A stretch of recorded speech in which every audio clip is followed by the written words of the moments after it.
ओम शांति। आज के बाबा के 4 तारीख के महावाक्य हैं। बाबा ने हम बच्चों को कहा कि बच्चे, तुम्हें सदा श्रीमत पर चलना है। भक्ति मार्ग में ब्रह्मा की मत का और शिव बाबा की मत का गायन किया जाता है। और इस समय संगम युग पर हम बच्चे बहुत भाग्यशाली हैं कि हम बच्चों को दोनों की मत मिलती है। इस समय बाप और दादा दोनों हम बच्चों को गाइड कर रहे हैं। तो बाबा रोज़ाना हम बच्चों को अलग अलग तरीके से समझाते रहते हैं कि बच्चे, तुम्हें किस प्रकार अपनी स्थिति को शक्तिशाली बनाना है, कैसे तुम बच्चों को अपना पुरुषार्थ पावरफुल रखना है, कैसे अपना पुरुषार्थ अच्छा करना है। उसके लिए बाबा विशेष बच्चों को अटेंशन दिलाते हैं कि बच्चे पर चिंतन और पर दर्शन से दूर रहो।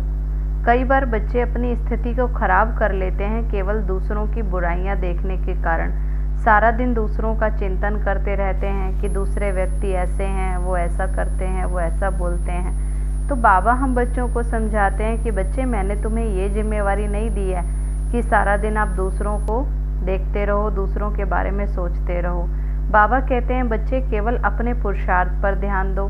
बाकी हर एक आत्मा का अलग अलग पार्ट है, सभी अपना अपना पार्ट बजा रहे हैं। इसलिए बाबा कहते हैं दूसरों की कमियों को देखते हुए भी नहीं देखो। इस कलयुगी दुनिया की व्यर्थ बातों को सुनते हुए भी नहीं सुनो। हमारा ध्यान केवल अपने पुरुषार्थ की तरफ और बाबा की तरफ रहना चाहिए। हमें अपनी स्थिति को शक्तिशाली बना करके रखना है।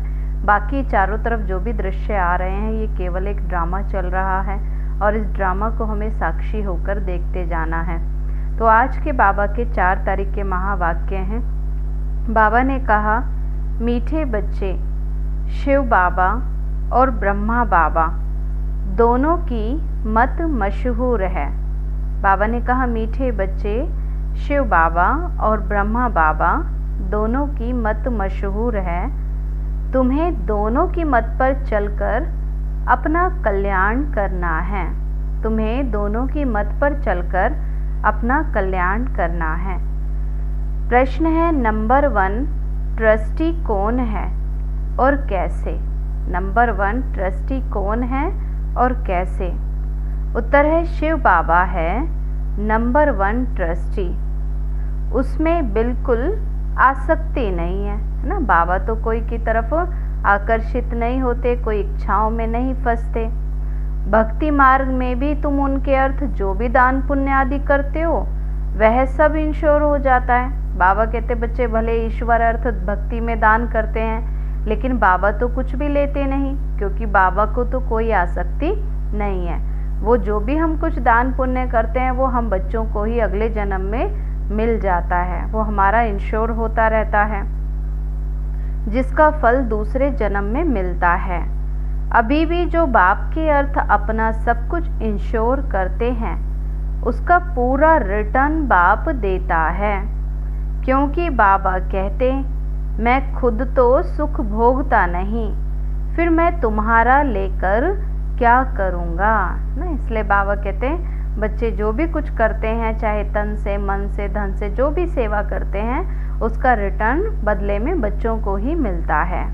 गीत है, दर पर आए हैं कसम लेकर, है ना। तो हमने बाबा का हाथ पकड़ा है, ये पक्का प्रॉमिस किया है कि बाबा चाहे कितने भी माया के विघ्न आए, हम आपका हाथ और साथ नहीं छोड़ेंगे। ओम शांति। मीठे मीठे सिकी लदे बच्चों ने गीत सुना। बच्चे उनको कहा जाता है जो बाप के बनते हैं। बाप ने समझाया है, यह है अंतिम मर जीवा जन्म। जीते जी बाप का बनना है। यह तो बच्चे जानते हैं। श्रीमत गाई हुई है। श्रीमत भगवानुवाच। गीता में कृष्ण का नाम डाल दिया है, परंतु हैं तो शिव बाबा, उनके बाद ब्रह्मा, फिर कृष्ण। श्रीमत कृष्ण की नहीं कहेंगे, श्रेष्ठ ते श्रेष्ठ हमारा बाप है। पतित पावन कृष्ण अथवा राधे आदि को नहीं कहेंगे। पतित पावन तो कौन है? शिव बाबा है ना। तो वह दैवी गुण वाले मनुष्य हैं। राधे कृष्ण कौन है? दैवी गुण वाले मनुष्य हैं। मनुष्यों को पतित पावन नहीं कहा जाता। सतयुग में ऐसे नहीं कहेंगे पतित पावन आओ। पतितों को पावन बनाने वाला एक ही बाप है, जिसकी श्रीमत पर तुम चल रहे हो। प्रजापिता ब्रह्मा की मत मशहूर है, श्रीमत भी मशहूर है, परंतु उसमें भूल कर देते हैं, जो बाप के बदले कृष्ण का नाम डाल दिया है। सब धर्म वालों का तो एक ही बाप है। अब कृष्ण को तो सब नहीं मानेंगे, कृष्ण को तो सब पिता नहीं मानेंगे। क्रिश्चियंस लोग क्राइस्ट को फादर मानते हैं, ना कि कृष्ण को, क्योंकि क्रिश्चियंस हैं क्राइस्ट की मुख वंशावली।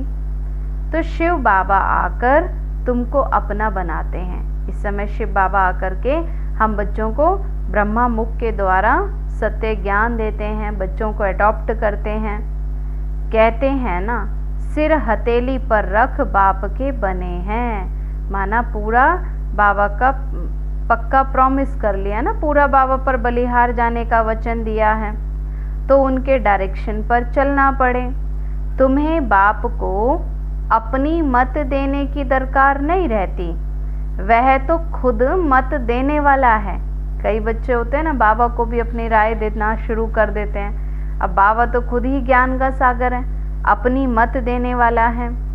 अब यह तो सब बच्चे हैं ना, शिव बाबा तो नामी ग्रामी हैं। वह जो मत देंगे, जो कुछ करेंगे, राइट ही करेंगे ना। इस ब्रह्मा को भी मत देते हैं कि यह करो। ब्रह्मा बाबा को भी गाइडेंस देने वाले, डायरेक्शंस देने वाले कौन है? शिव बाबा। तुम्हारा कनेक्शन ही शिव बाबा से है, तो कोई का भी अवगुण नहीं देखना है, श्रीमत पर चलना है। शिव बाबा तो है निराकार, उनका ये घर तो है नहीं। शिव बाबा कहते हैं, बच्चे मैं तो इस सृष्टि पर सेवार्थ आता हूँ, बाबा का ये घर तो नहीं है ना। तुम यहाँ पुराने घर में रहते हो, फिर स्वर्ग में जाकर अपने घर में रहेंगे। बाबा कहते सतयुग तुम बच्चों का नया घर है। शिव बाबा कहते हैं मैं तो नहीं रहूँगा। बाबा कहते मैं तो सतयुग में भी नहीं रहूँगा, मैं तो इस समय थोड़े से टाइम के लिए आता हूँ। तो तुम हो सच्चे सच्चे रूहानी सेल्वेशन आर्मी। सुप्रीम रूहू बाप डायरेक्शन दे रहे हैं, हूबहू ड्रामा प्लान अनुसार। कल्प पहले माफिक, कल्प कल्प जो डायरेक्शन देते होंगे वही देते हैं। रात दिन गुह्य बातें सुनाते रहते हैं। बाबा बच्चों को रोज नए नए रहस्य समझाते रहते हैं। नया तो कोई भी समझ ना सके। कोई नए बच्चे हों तो उनको एकदम से ज्ञान बुद्धि में बैठेगा ही नहीं। कहते हैं ना, ईश्वर की गतमत न्यारी है। जो रहस्य ईश्वर समझाते हैं वो हर किसी की बुद्धि में नहीं बैठेगा। जब तक हमारी बुद्धि में व्यर्थ की बातें भरी हुई हैं, तब तक ज्ञान बुद्धि में जाएगा ही नहीं। अब भल कोई 35-40 वर्ष से रहते हैं, परंतु बहुत हैं जो इन गंभीर बातों को समझते ही नहीं है। माना बहुत बच्चे हैं, ज्ञान में चलते हुए भी बहुत समय हो जाता है, लेकिन जब तक बुद्धि हमारी क्लीन नहीं हुई है, जब तक मन हमारा स्वच्छ नहीं बना है, तब तक ज्ञान पूरा समझ में नहीं आता है। परंतु बहुत हैं जो गंभीर बातों को समझते नहीं। अब बाबा तो रोज नया सुनाते रहते हैं। कराची से लेकर मुरली निकलती आई है। कब से बाबा बच्चों को मुरलियाँ सुना रहे हैं। पहले बाबा मुरली चलाते नहीं थे, रात को 2 बजे उठकर 10-15 पेज लिखते थे। बाबा लिखवाते थे ना, फिर उनकी कॉपियाँ निकलती थी। भक्ति मार्ग में तो शास्त्र आदि के कागज संभालते हैं। दिन प्रतिदिन बड़ी बड़ी किताबें बनाते आते हैं। कितनी बायोग्राफी भी बनाते जाते हैं। देखते हैं ना, कितने मोटे मोटे शास्त्र भक्ति में बनाते हैं। वह फिर पढ़ कर के रखते हैं। अब तुम तो मुरली पढ़ कर के रखते नहीं तो ये वर्शंस रखने चाहिए हमेशा के लिए, परंतु नहीं। जानते भी हैं कि ये सब भी विनाश हो जाएंगे। चित्र आदि जो भी तुम बनाते हो थोड़े समय के लिए ही हैं, फिर ये दब जाएंगे। अचानक जब विनाश होगा, अर्थक्वेक आदि होंगे, तो बाबा क्या कहते हैं बच्चे, सब चित्र आदि सब दब जाएंगे। फिर वहाँ ना शास्त्र ना चित्र आदि कुछ भी नहीं रहते। कहाँ? सतयुग में। फिर ये जो कुछ चल रहा है फिर कल्प के बाद भी होगा। शास्त्र आदि फिर द्वापर से ही शुरू होंगे। ग्रंथ भी आगे तो हाथ से लिखा हुआ बहुत छोटा था ना, पहले तो हाथों से लिखते थे, बहुत पतले शास्त्र बनते थे, और अब तो कितना उसमें एडिशन करते जाते हैं। अब बड़ा बनाया है और दिन प्रतिदिन बड़ा बनाते जाएंगे। नहीं तो शिव बाबा की जीवन कहानी कितनी लिखनी चाहिए। अभी तुम बच्चे कहते हो ना कि परम पिता परमात्मा की जीवन कहानी हम जानते हैं कि कैसे आकर बाबा अपना ये कार्य कर रहे हैं, किस प्रकार उनका दिव्य अलौकिक जन्म होता है सृष्टि पर, कैसे बाबा अपना पूरा कार्य करते हैं। बाप ही बैठ समझाते हैं कि मैं भक्ति मार्ग में क्या करता हूँ, भक्ति मार्ग में भी इंश्योरेंस करता हूँ ना। जो बच्चे दान पुण्य करते हैं तो उनका अगले जन्म के लिए उनको रिटर्न मिलता है, तो बाबा सबका क्या करते रहते हैं, इंश्योरेंस करते रहते हैं। ईश्वर अर्थ मनुष्य दान पुण्य करते हैं ना, कहते हैं इसने दान पुण्य किया है। ईश्वर अर्थ ईश्वर ने बड़े घर में जन्म दिया है, फिर उनका अगला जन्म भी क्या होता है, अच्छे घर में होता है, क्योंकि बहुत दान पुण्य किया होता है। भक्ति मार्ग में धर्मात्मा भी बहुत होते हैं। ईश्वर अर्थ श्री कृष्ण अर्थ दान पुण्य करते हैं। तो फिर बाप समझाते हैं मैं बच्चों को दूसरे जन्म में अल्पकाल के लिए फल देता आया हूँ। जो भक्ति में इनडायरेक्ट करते हैं तो उनको अल्पकाल के लिए मिलता जरूर है, अच्छा व बुरा फल तो मिलता ही है ना। कितना इंश्योरेंस हुआ, जो जैसे कर्म करते हैं उस अनुसार फल मिलता है। माया उल्टा काम कराती है जिससे फिर तुम दुख को पाते हो। अब मैं तुमको ऐसे कर्म सिखलाता हूँ जो कभी दुख नहीं होगा। बाबा कहते माया की मत पर चलकर तो सदा उल्टे कर्म किए, इसलिए दुर्गति में आते गए, दुखी बनते गए। अब बाबा कहते हैं बच्चे मैं ऐसे कर्म सिखाता हूँ जो कभी दुख नहीं होगा, और माया भी वहाँ नहीं होती है। कहाँ? सतयुग में। बाकी तो है मर्तबा, जो जितना इंश्योर करे, जो बच्चे जितना पुरुषार्थ करें उस अनुसार उन्हें मर्तबा अर्थात पोस्ट मिलती है। शिव बाबा भी ट्रस्टी है ना, नंबर 1 ट्रस्टी है। बाबा भी कहते हैं बच्चे मेरा कुछ भी नहीं, मैं तो सेवाधारी हूँ, मैं तो सब कुछ बच्चों के लिए करता हूँ, बच्चों को देने आया हूँ। दूसरे की तो आसक्ति जाएगी। दुनिया में तो कोई किसी के लिए कुछ करते हैं तो बदले में इच्छा रखते हैं कि मैं भी अपने लिए लूँ, मैं भी अपना मान सम्मान प्राप्त करूँ, साधन प्राप्त करूँ। अब बाबा की तो कोई आसक्ति नहीं है। कोई ट्रस्टी तो किसका खाना ही खराब कर देते हैं। कोई ट्रस्टी तो होते हैं ना, धीरे धीरे सब कुछ अपने ही नाम करा लेते हैं, कहते हैं ये सब कुछ बच्चों के लिए है। अब बाप तो देखो कैसा है ना, कहते ये सब कुछ बच्चों के लिए है, और ट्रस्टी तो क्या करते हैं, सब कुछ अपने लिए इकट्ठा करने लगते। अब तुम्हारा तो सारा ही कनेक्शन शिव बाबा से है। बाप कहते हैं मैं सच्चा ट्रस्टी हूँ, मैं खुद सुख नहीं लेता हूँ, बच्चों को सारी राजधानी देता हूँ। लौकिक बाप भी तो सब कुछ बच्चों को वर्षे में दे जाते हैं। मैं तो स्वर्ग में भी कुछ लेता नहीं हूँ, तुमको ही सब कुछ देता हूँ। बाबा कहते बच्चे मैं तो ऊपर से बैठकर बस बच्चों को देखता हूँ कि हाँ मेरे बच्चे बहुत सुखी हैं। बाबा कहते मैं कुछ भी लेता नहीं हूँ, तुमको ही सब कुछ देता हूँ। तो तुम्हारा सारा कनेक्शन शिव बाबा से है ना। यह बाबा कहते हैं मैंने भी फुल इंश्योर कर लिया है ना। ब्रह्मा बाबा ने भी अपने लिए कुछ नहीं रखा, सब कुछ क्या किया, सेवा में सफल किया। तन मन धन सब बाप की सर्विस में है। सिंधी में कहावत भी है ना, हाथ जिसका ऐसे, माना जिनका हाथ हमेशा देने की मुद्रा में रहता है तो वही फिर कई गुना उनको प्राप्ति भी होती है। पहले पूर तो वही पहुँचेंगे ना। बाप को सब इंश्योर करना है। 2 मुट्ठी चावल दिए तो बदले में महल मिल गए। ये किसके लिए गायन किया जाता है? सुदामा के लिए। तो अभी देखो मकान बना है, कोई ने 1 रुपया भेजा कि हमारी भी ईंट लग जाए।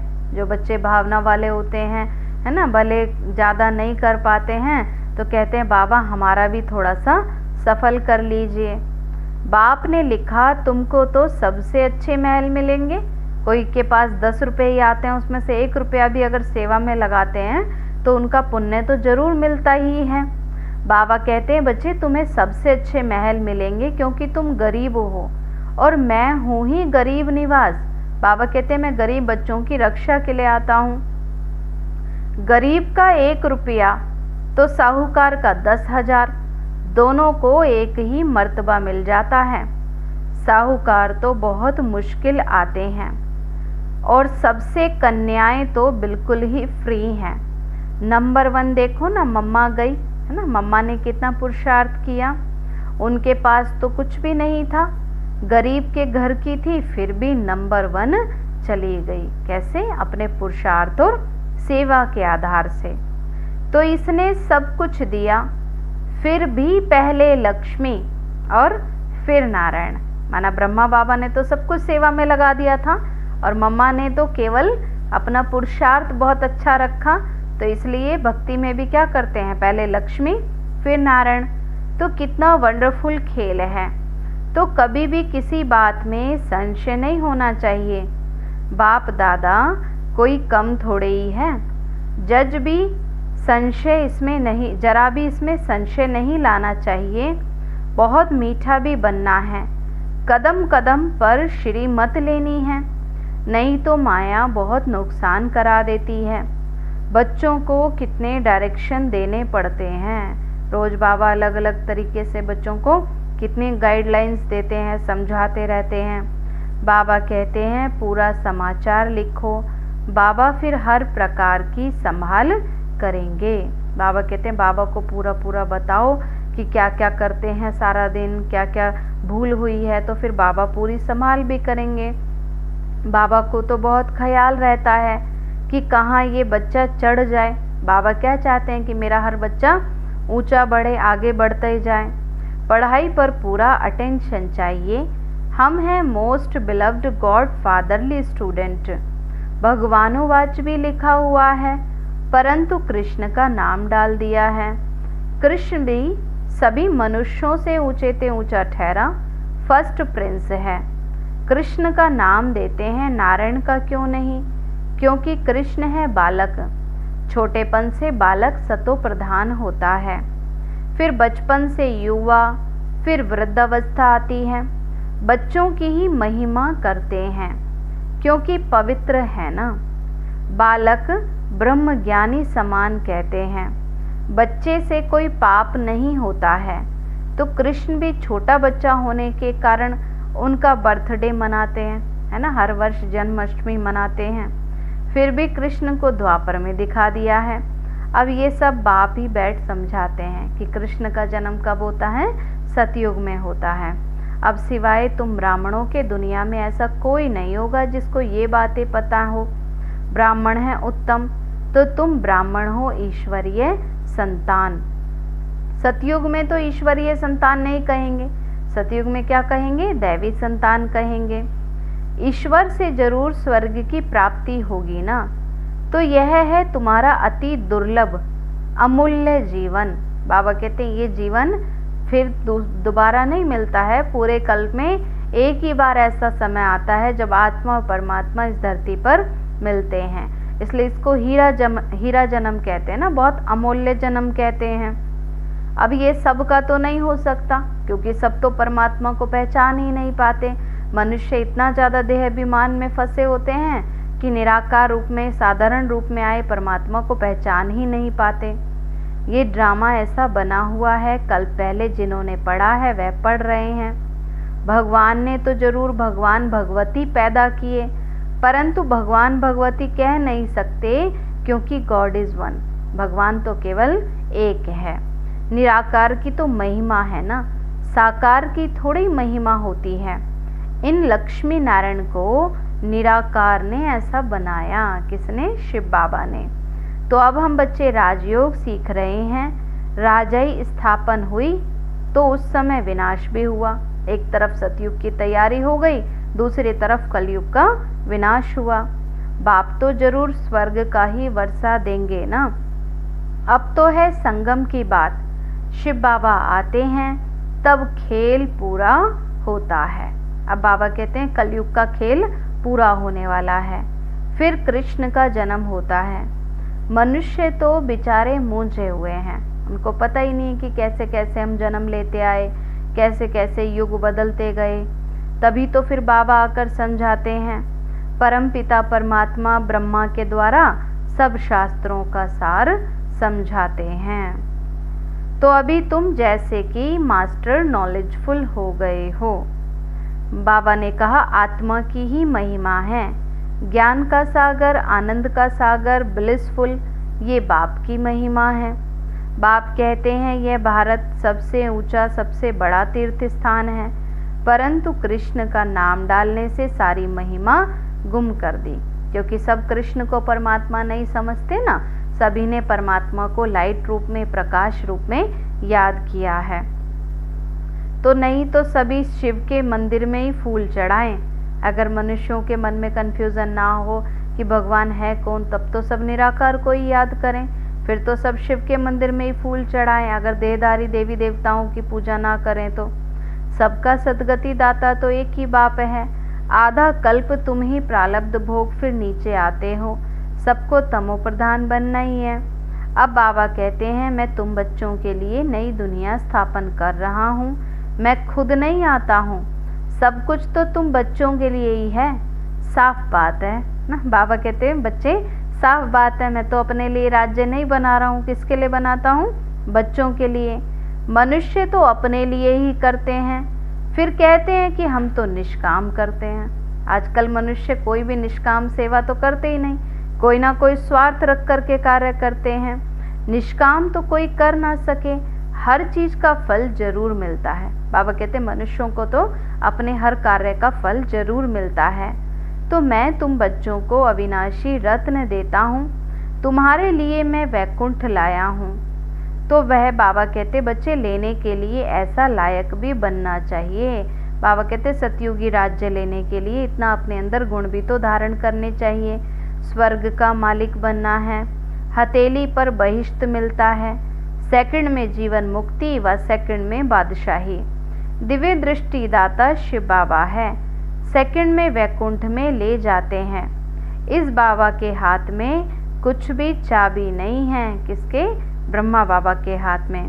बाबा कहते हैं मैं तो तुम बच्चों को राजा ही देता हूँ, मैं तो नहीं करता हूँ। बाबा कहते मैं तो सतयुग में राज्य नहीं करता हूँ।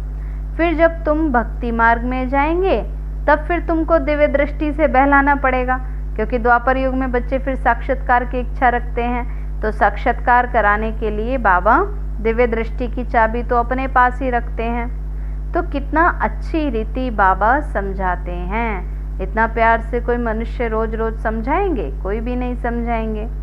ऐसा बाबा कल्प कल्प कल्प के संगम युगे एक ही बार आते हैं। बनी बनाई बन रही अब कुछ बनने नाही, चिंता ताकि कीजिए जो अनहोनी होए। बाबा कहते तो ड्रामा है, केवल रिपीट हो रहा है, इसमें चिंता करने से तो कुछ चेंज होने वाला नहीं है। जो कुछ होता है ड्रामा में नूंद है, उसको साक्षी हो देखो।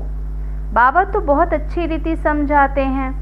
बच्चे मैं तुम्हारा इंश्योरेंस मैग्नेट हूँ, तुम्हारी एक पाई भी नहीं गवाता हूँ। बाबा कहते तुम एक पाई भी अगर सफल करते हो यज्ञ में तो उसका भी फल बच्चों को मिलता जरूर है। कोड़ी से तुमको हीरे तुल्य बनाता हूँ। तो यह सब शिव बाबा करते हैं इनके द्वारा।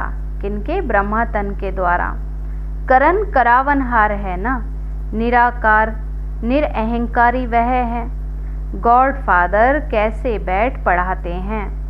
ऐसे तो नहीं कहते कि चरणों में पढ़ो। बाबा तो ये नहीं कहते बच्चे कि कोई गुरुओं की तरह करना है, कोई हाथ जोड़ने हैं या पैर पकड़ने हैं।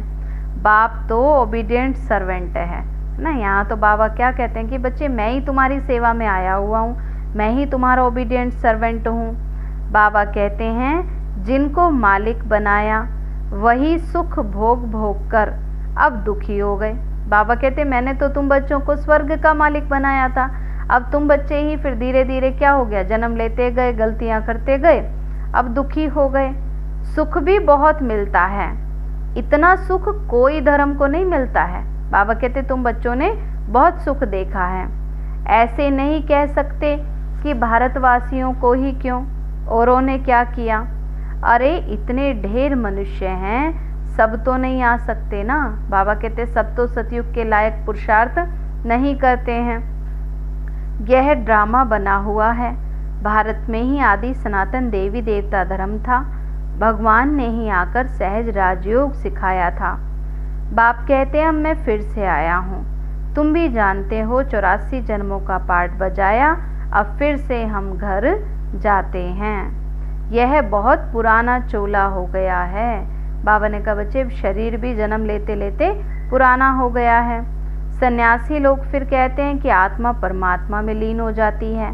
ऐसी अवस्था में रहते रहते फिर शरीर छोड़ देते हैं, परंतु ब्रह्म में लीन तो कोई होता नहीं है। उनमें भी कोई कोई बहुत तीखे होते हैं, शांति में बैठकर शरीर छोड़ चले जाते हैं तो उनका वायुमंडल में 2-3 दिन तक फिर सन्नाटा हो जाता है, एकदम चारों तरफ शांति के वाइब्रेशंस फैल जाते हैं। तो तुम जानते हो अब ये पुराना शरीर छोड़ बाबा के पास हम जाते हैं। ब्रह्म तो बाबा नहीं, यह उन विचारों का भ्रम है ना। ब्रह्म तो क्या है, रहने का स्थान है। अब वह क्या समझ लेते हैं, ब्रह्म को ईश्वर समझ लेते हैं। बाबा कहते ये तो उनका भ्रम है। अच्छा, मीठे मीठे सिकीलदे बच्चों प्रति माता पिता बाप दादा का याद प्यार और गुड मॉर्निंग। रूहानी बाप की रूहानी बच्चों को नमस्ते। रूहानी हम बच्चों की रूहानी माता पिता बाप दादा को नमस्ते नमस्ते नमस्ते। बाबा नमस्ते। सदा रहें हंसते और हंसाते, बन जाएं फरिश्ते। शुक्रिया बाबा, शुक्रिया बाबा, शुक्रिया बाबा। धारणा के लिए मुख्य सार है, इस ड्रामा की हर सीन साक्षी होकर देखना है, क्योंकि बनी बनाई बन रही, अब कुछ बननी नहीं, तो कभी भी किसी बात में संशय नहीं उठाना है। सेकंड है, बाप इंश्योरेंस मैग्नेट है, इसलिए तन मन धन बाप की सर्विस में सफल कर अपना भविष्य बनाना है। बाप से पूरा पूरा कनेक्शन रखना है, पूरा समाचार देना है। वरदान बाबा ने दिया, कम शब्दों द्वारा ज्ञान के सर्व राजों को स्पष्ट करने वाले यथार्थ और शक्तिशाली भव। कोई भी चीज़ जितनी अधिक शक्तिशाली होती है उतनी उसकी क्वांटिटी कम होती है ना। जैसे कोई चीज़ का एसेंस होता है, थोड़ा सा भी डालो तो कितना उसका इफ़ेक्ट हो जाता है, थोड़ा सा डालने से ही उसका असर फैल जाता है।